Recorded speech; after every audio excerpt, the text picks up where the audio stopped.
Joining us now on Fit Show TV is Andrew from Winkhaus. Andrew, really good to chat. Tell me a little bit about your experience here at Fit Show 2023. Morning, David. Fit Show for us is the perfect opportunity to showcase new products. We've focused a lot of our developments on bringing them to market here, as we have done over the last 10 years in fairness.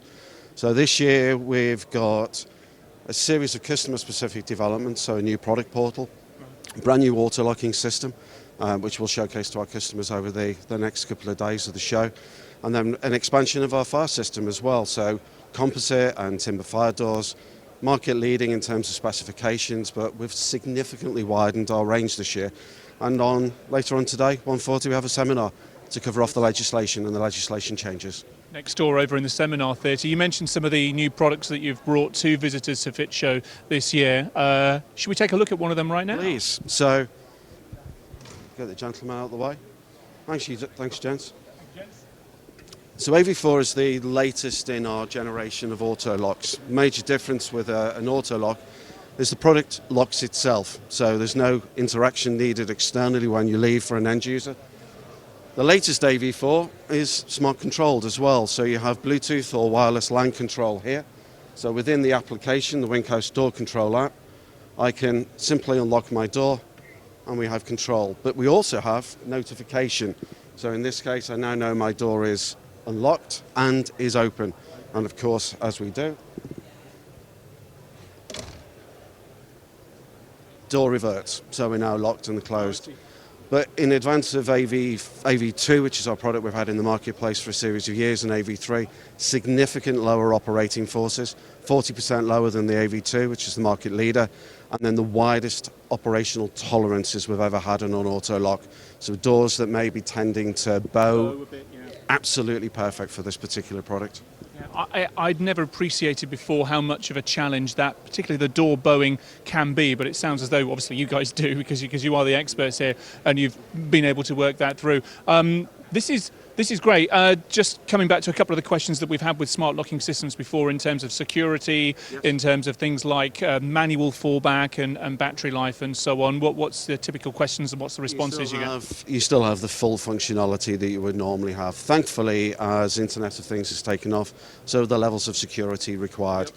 We're actually originally, a major part of our business is master locksmiths, so we do master key solutions for some of the biggest companies in the world. Transport for London, as an example, is geared off our locking system, so security and safety is right at the top of our precedence. But the new standards managed by the likes of Secure by Design, yes, the product's going through its final testing here already. It's already passed the European equivalence as part of the test programme. Yeah. Good stuff. So this is a single door solution. You've got a double door solution over there, am I right? So the range is very wide, if we may.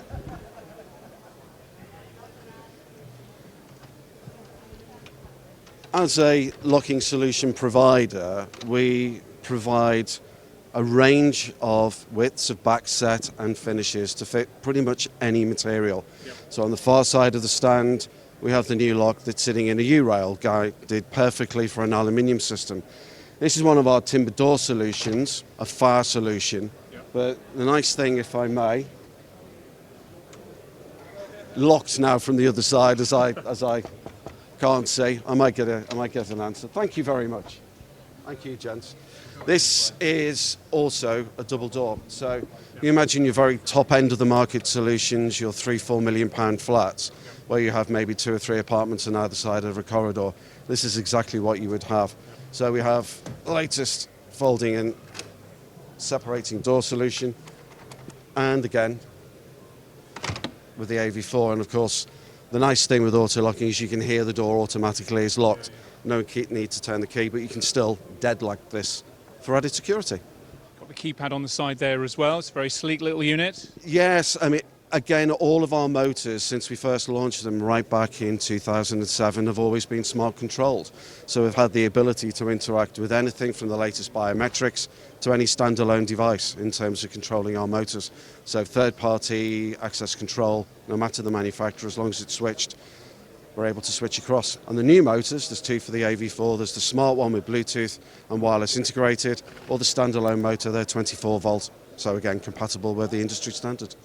Excellent stuff. I just want to, I tell you what, if you follow me, these demonstrations around here. I love these cross sections. I was having a play with these earlier on, and just being able to visualize the technology, because sometimes it's very hidden away when you're looking at it in situ on an actual door. Just being able to see through this, well, perspex here, the engineering that goes into making these, I find really fascinating, and I'm sure visitors to your booth do as well.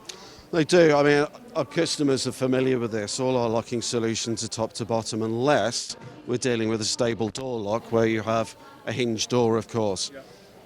So whether it's an auto-lock hooking system, or in this case Thunderbolt, you have your units up at the top, so either hooks throwing, or in this case double steel chute bolts. And then this is something that, again, we were first to market with in the UK, what we call the heritage position.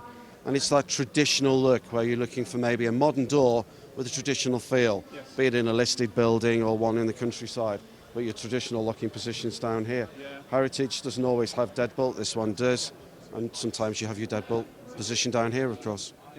The house that we moved into not all that long ago, mid-century, 1950s, that heritage locking position, I think, was very much in keeping for that front door. And, you know, mid-century, we're very much in a phase now where we're celebrating mid-century in a way that 15, 20 years ago we weren't. So that's a great solution, I think. Great to have that flexibility, and then not just in terms of finish as well. We can do pretty much any finish. We have a range. So on our aluminium door on the far side, we've got a black finish in there, but your traditional colours, as you would expect, are all there. Andrew, a quick reminder, Seminar Theatre, later on you're doing a session on there? We're doing a session 140, looking particularly at the fire legislative changes over the last few years. Fire legislation is heavily driven, unfortunately, by disaster. So we look at the unfortunate incident at Grenfell. It's had major ramifications on how not just fire doors, but fire safety is dealt with and building control is dealt with in the UK.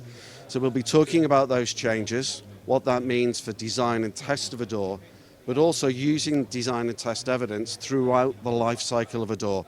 Because if you install something that doesn't meet the actual test requirements, it's not compliant. If you maintain a door down the line, and I don't know, if a letterbox is broken or a piece of glazing is broken and a maintenance team just replaces it with normal glass, it's no longer a fire door. And therefore, we might as well have an open window from a fire perspective. So it's really important that these changes are embedded and understood throughout the industry. So we've got a really strong panel today. Mark, our fire product manager, sits on most of the legislative committees. We have Alfie Hosker, who's technical manager at Secure by Design, to look at the security aspect and also why they pushed for smoke to be separated out and identified separately within the standards. And then Howard Trotter, who works for Birmingham City Council. Shellforce are a company owned by Birmingham City Council, but he's the responsible person for Europe's largest landlord. So perfectly positioned as a manufacturer, but also the responsible person for Europe's largest landlord, as I mentioned. So really good panel to have a debate. Indeed. Sounds like a terrific session, and like you say, lots of valuable lessons to be learnt off of the back of the tragedy that was Grenfell a few years ago. Andrew, we'll leave it there, but listen, thank you so much for chatting us around your stand today, and wish you every success for the rest of this year's show.